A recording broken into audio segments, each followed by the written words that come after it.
Hey, ladies and gentlemen. I know I have at least one gentleman. Diane's husband, Rob. How are you guys? Whew. I just ate supper and I ate too much. Oh, that ain't good because it's late. I about forgot to read to y'all. Thank heavens I left my teeth in. I fought. I can't get nothing done. I went to Hobby Lobby earlier. This is a cross stitch. It's probably going to be, sorry about the reflection. Probably going to be for my daughter. Or maybe a giveaway. Who knows? Can you see the price? What it was and what I paid for it? It was $29.99. I got it for $2.99. What is that? 90% off? And I got, shouldn't have, but I did.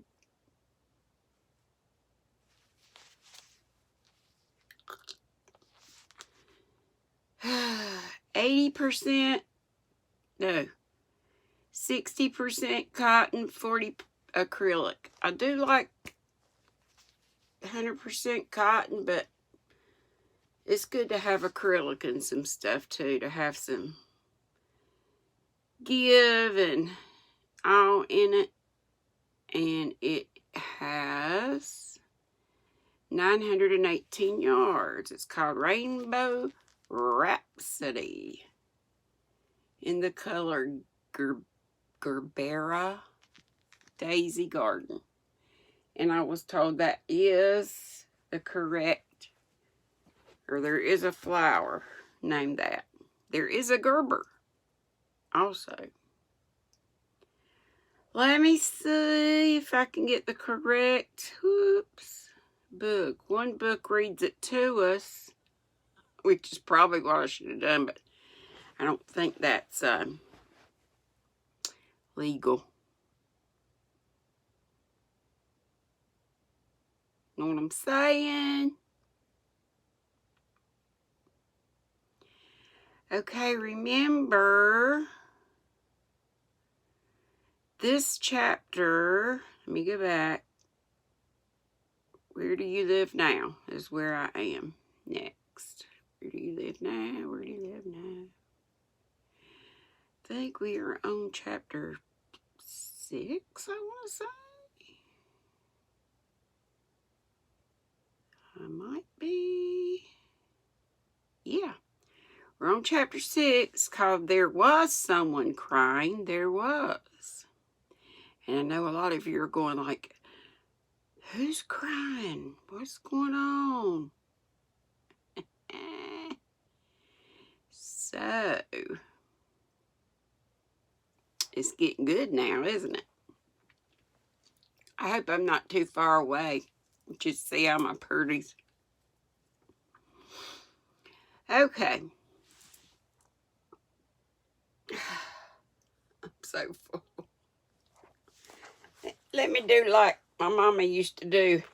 Unhitch my britches. Where do you live now? Said Mary aloud to her. I wish you were here. Oh, she was talking about the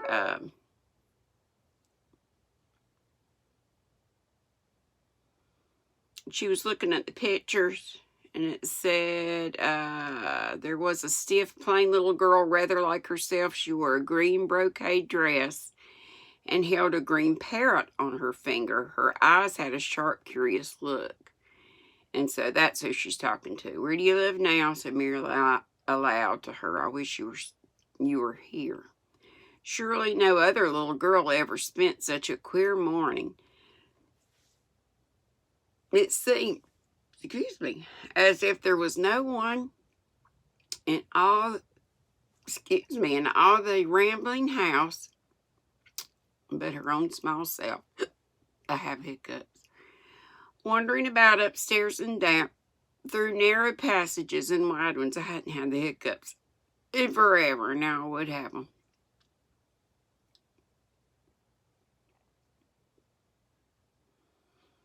seeing if they'll pass. Through narrow passages and wide ones where it seemed to her that no one but herself had ever walked.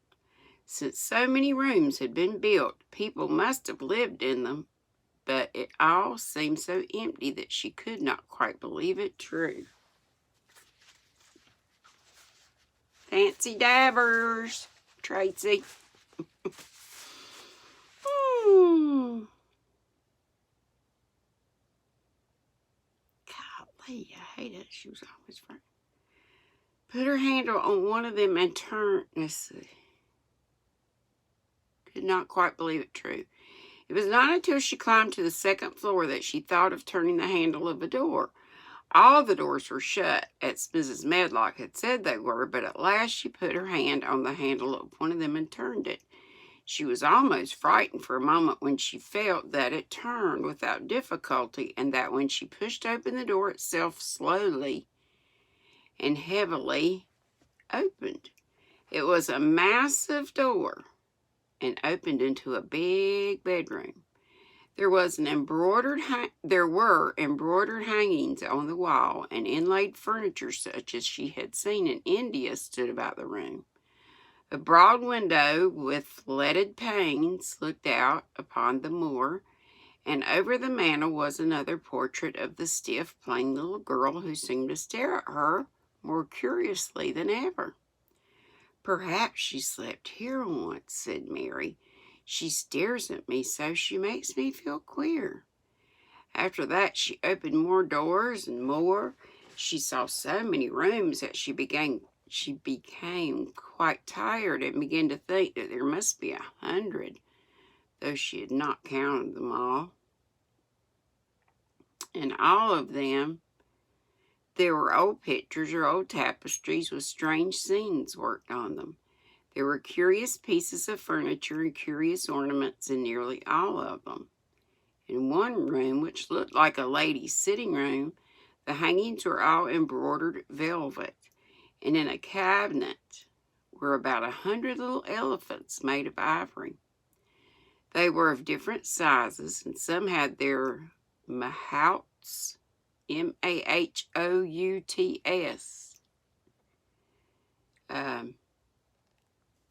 Michelle? Yeah. Or palanquins, P-A-L-A-N-Q-U-I-N-S, on their backs. I wonder if those are the ornamental, kind of like tapestry, like blankets on their backs or whatever. You know what I'm talking about? And she looked at, I forget to go back and tell y'all the words that Michelle looks up for us sometimes.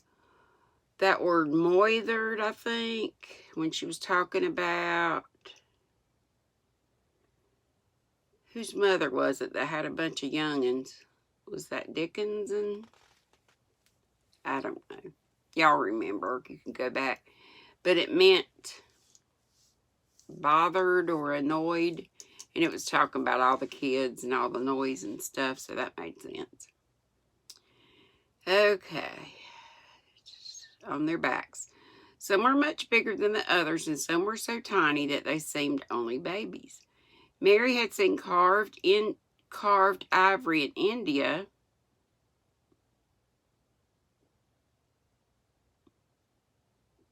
I just found the dictionary on here, but I gotta play with this one. I'm not with you guys. Let's see. When she got tired, she opened the door to the cabinet. She opened the door of the cabinet and stood on a footstool and played with these for quite a long time. When she got tired, she set the elephants in order and shut the door of the cabinet. In all her wanderings through the long corridors and empty rooms, she had seen nothing alive. But in this room, she saw something. Just after she had closed the cabinet door, she heard a tiny rustling sound. It made her jump and look around at the sofa by the fireplace, from which it seemed to come. In the corner of the sofa there was a cushion, and in the velvet which covered it there was a hole, and out of the hole peeped a tiny head with a pair of frightened eyes in it. Mary crept softly across the room to look. The bright eyes belonged to a little gray, bet you figured, mouse. Yikes. The mouse had eaten a hole into the cushion and made a comfortable nest there. 6 baby mice were cuddled up asleep near her. If there was no one else alive in the 100 rooms, there were at least 7 mice who did not look lonely at all. If they wouldn't be so frightened, I would take them back with me, said Mary. Yeah. She had wandered about long enough to feel too tired to wander any farther, and she turned back. 2 or 3 times she lost her way by turning down the wrong corridor and was obliged to ramble up and down until she found the right one. But at last she reached her own floor again. Though she was some distance from her own room and did not know exactly where she was. I believe I've taken a wrong turn again, she said. Standing still at what seemed the end of a short passage with tapestry on the wall, I don't know which way to go. How still everything is. It was while she was standing there, and just after she had said this, that the stillness was broken by a sound. It was another cry, but not like the one she had heard last night. It was only a short one, fretful, childish whine muffled by passing through walls. It's nearer than it was, said Mary, and her heart beating rather faster, and it is crying. She put her hand accidentally upon the tapestry near her and then sprang back. Feeling quite startled, the tapestry was the covering of a door which fell open and showed her that there was another part of the corridor behind it. And Mrs. Medlock was coming up it with a bunch of keys in her hand, and a very cross look on her face. What are you doing here? She said, and she took Mary by the arm and pulled her away. What did I tell you? I turned round the wrong corner, explained Mary. I didn't know which way to go, and I heard someone crying. She quite hated Mrs. Medlock at the moment, but she hated her more the next. You didn't hear anything of the sort, said the housekeeper. You come along back to your own nursery or I'll box your ears.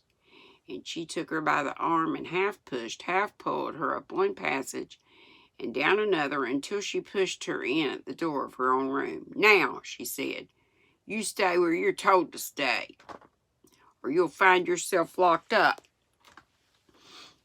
The master had better get you a governess, same as he said he would. You're one that needs someone to look sharp after you. I've got enough to do. She went out of the room and slammed the door after her, and Mary went and sat on the hearth rug, pale with rage. She did not cry, but ground her teeth. There was someone crying. There was, she said to herself. She had heard it twice now, and sometime she would find out. She had found out a great deal this morning.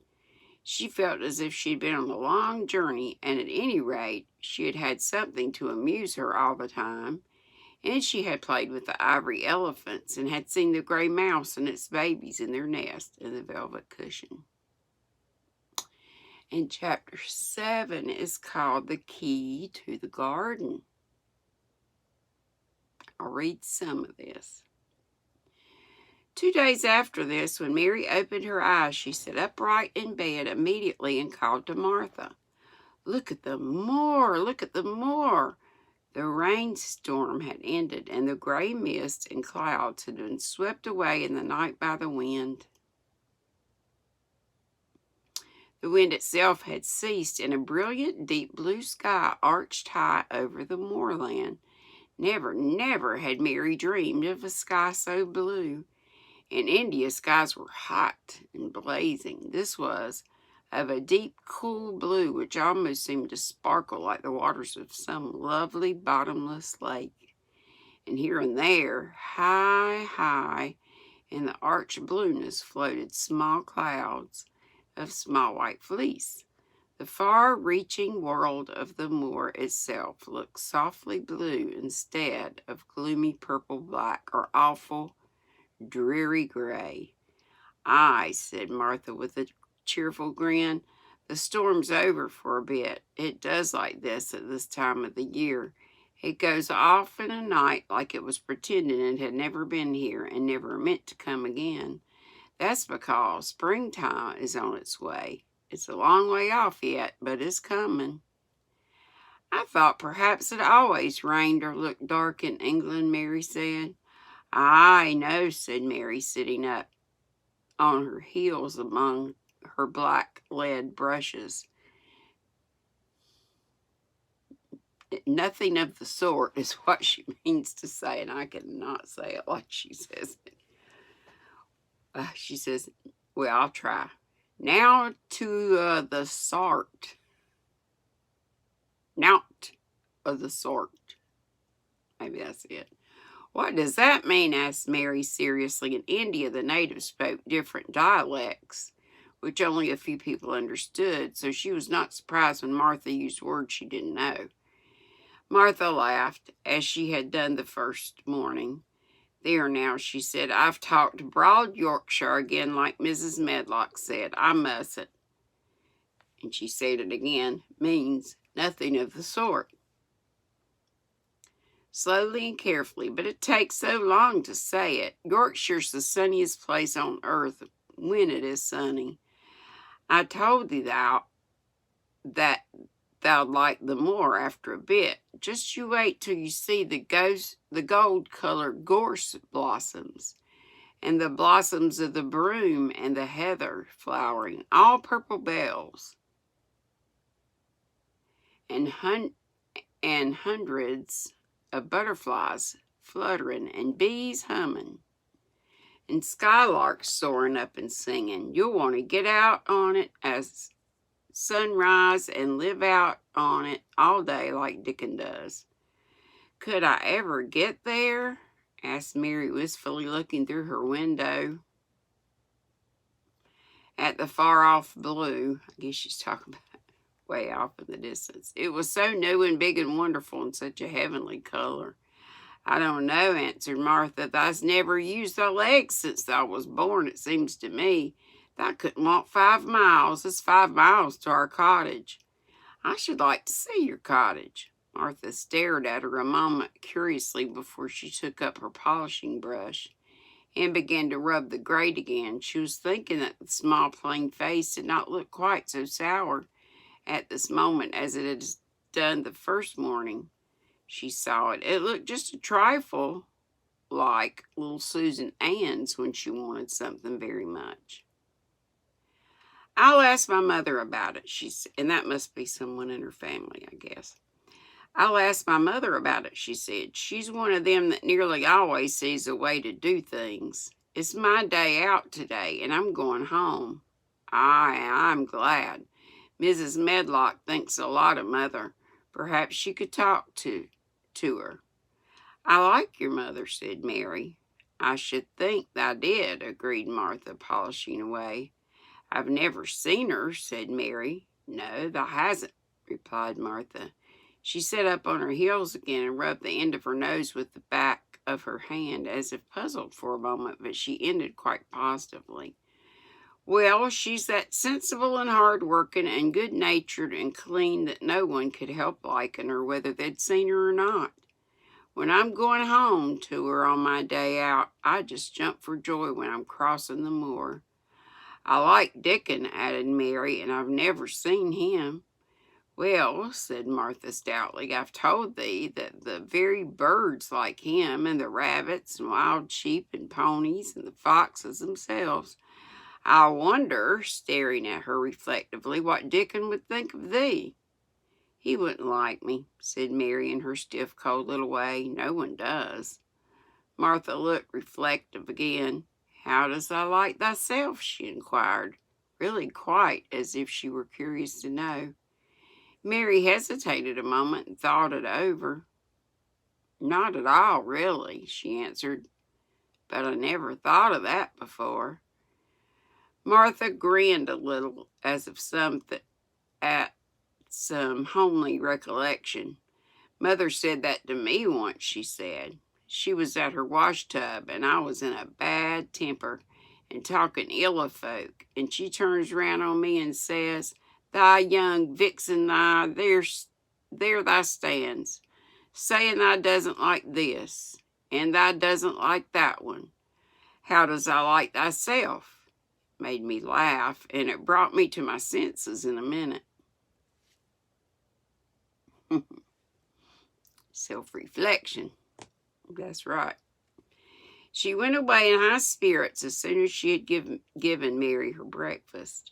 She was going to walk 5 miles across the moor to the cottage, and she was going to help her mother with the washing and do the week's baking and enjoy herself thoroughly. Mary felt lonelier than ever when she knew she was no longer in the house. She went out into the garden as quickly as possible, and the first thing she did was to run around and around the fountain flower garden 10 times. She counted the times carefully, and when she had finished, she felt in better spirits.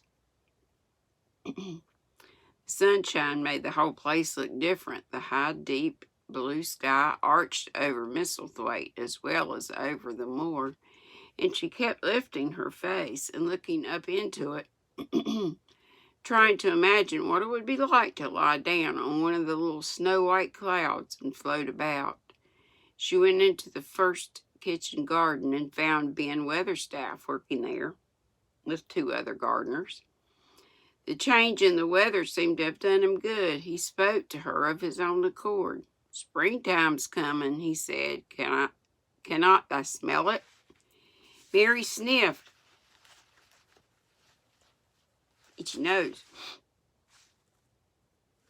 And thought she could. I smell something nice and fresh and damp, she said.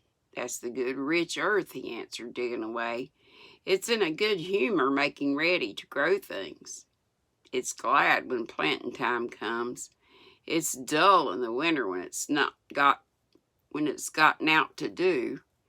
In the flower gardens out there, things will be stirring down below in the dark. The sun's warming them. You'll see bits of green spikes sticking out of the black earth after a bit. What will they be? Asked Mary. Crocuses and snowdrops and daffodillies. It reminds me of the BFG, Big Friendly Giant. Hast thou never seen them? No, everything is hot and wet and green after the rains in India, said Mary, and I think things grow up in a night. These won't grow up in a night, said Weatherstaff. They'll have to wait for them. They'll poke up a bit higher here and push out a spike more there and uncurl a leaf this day and another that. You watch 'em. I'm going to, answered Mary. Very soon she heard the soft, ruffling flight of wings again, and she knew at once that the robin had come again. He was very pert and lively and hopped about so close to her feet and put his head on one side and looked at her so slyly that she asked Ben Weatherstaff a question. Do you think he remembers me? She said. Remembers thee, said Weatherstaff indignantly. He knows every cabbage stump in the gardens, let alone the people. He's never seen such a little wench here before, and he's bent on finding out all about thee. There's no need to try to hide anything from him. Are things stirring down below in the dark in that garden where he lives? Mary inquired. What garden? Grunted Weatherstaff, becoming surly again. The one where the old rose trees are. She could not help asking because she wanted so much to know. Are all the flowers dead, or do some of them come again in the summer? Are there ever any roses? Ask him, said Ben Weatherstaff, hunching his shoulders toward the robin. He's the only one as knows. No one else has seen inside it for 10 years. 10 years was a long time, Mary thought.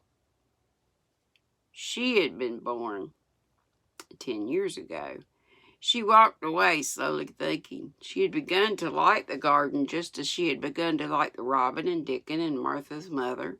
She was beginning to like Martha, too. That seemed a good many people to like when you were not used to liking. She thought of the robin as one of the people. She went to her walk outside the long ivy-covered wall, over which she could see the treetops, and the second time she walked up and down, the most interesting and exciting thing happened to her. And it was all through Ben Weatherstaff's robin. She heard a chirp and a twitter, and when she looked at the bare flower bed at her left side, there he was hopping about and pretending to peck things out of the earth to persuade her that he had not followed her.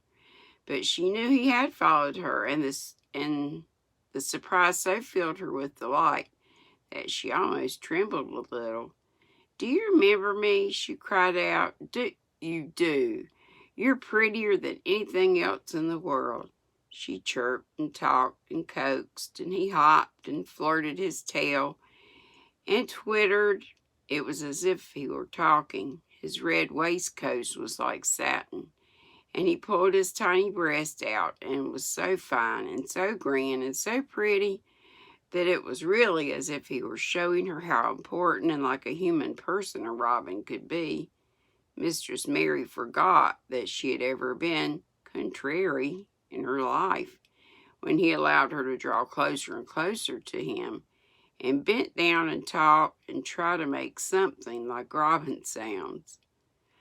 Oh, to think that he should actually let her come as near to him as that. He knew nothing in the world would make her put out her hand toward him, or startle him in the least tiniest way.